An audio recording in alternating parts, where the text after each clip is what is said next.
What's behind door number 1? Oh, it's an elevator. You don't have one of those? Well, I'm putting deadbolts on here so the kids don't mess around and try to get this door open and, you know, fall down the elevator shaft or something. Let's go.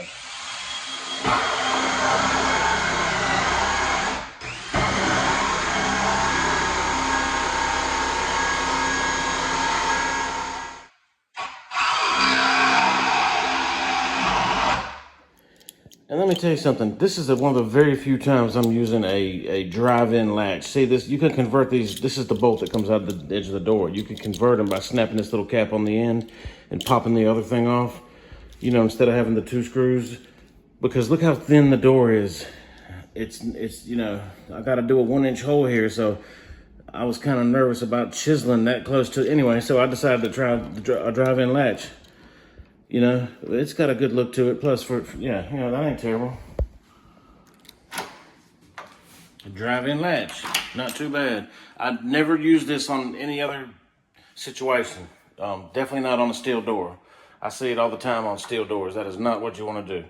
Also, a little trick I do for this hole, I accumulate these. These are quick set strikes for the deadbolt, you know, versus, look, here's a Schlage one right here. See the difference in size? Well, I like the quick set one because, see, it's 1 inch. My chisel's 1 inch, so I can do that real quick. See, this is a little bit wider than 1 inch, and it's taller. And see, I've got this tool for giving me my chisel marks on this one. See that? And that one, I have a tool for that one too. In other words, that requires a little bit more work. So if you're like me and you do hundreds of deadbolts, you just pocket these when you can and use them when you can. Let them work for you for a change. What a concept. Yeah, see, smack that with a hammer. It gives me the marks, as you can see. And then, see, that's the same width as my chisel, so it makes for quick work, as you can see. Oh, yeah. See? Right? She good. So I was noticing that these elevator doors, I'm sure by code, have a little thing that makes the door be locked. Oh, that looks like a magnet or something. Yeah, that corresponds with that. And what it is, it'll keep this door locked unless the elevator's on that floor. So to get this door open, I had to come up here to the 2nd floor and call the elevator to this floor. It got up here, I heard a click. I'm assuming this thing lifts off of this.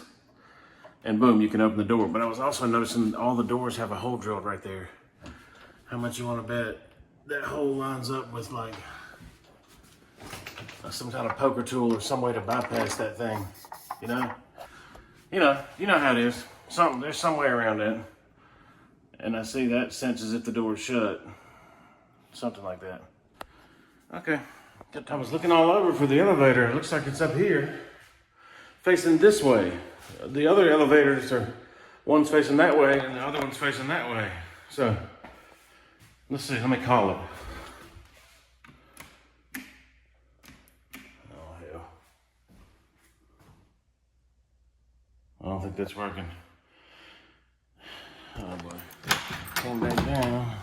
Oh, I don't have the door shut, I bet you. How much you want to bet?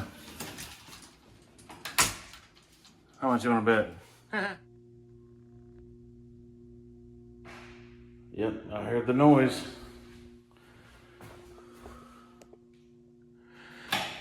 Oh, heard it unlock. Yep, got it.